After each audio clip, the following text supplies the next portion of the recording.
لنا به من الدنيا والآخرة آمالنا وأعطنا به فوق رغبتنا يا خير من تشاء إلى صراط مستقيم وانصرنا به على عدوك وعدونا إله الحق آمين.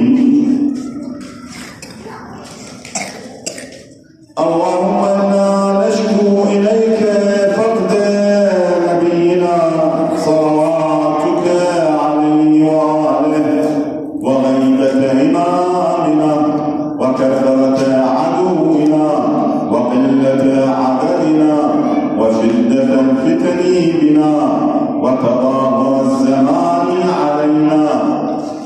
فصل على محمد وآل محمد وأعنا على ذلك بفتح منك تعجله وضر تكشفه ونصر تعزه وسلطان حق تظهره ورحمة منك تجللناها.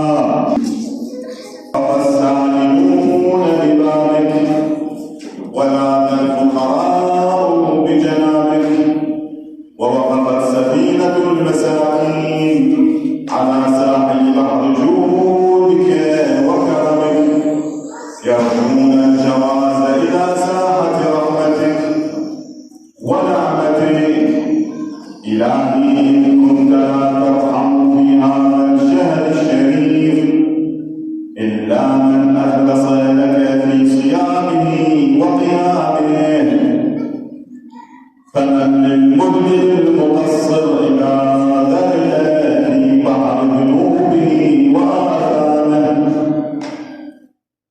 إلهي إن كنت لا ترحم إلا المطيعين فمن للعاصين وإن كنت لا تقبل إلا من العاملين فمن للمقصرين. إلهي ربح الصائمون وفاز القائمون ونجا المخلصون ونحن عبيدك المؤمنون. فارحمنا برحمتك واعتقنا من النار بعفوك واغفر لنا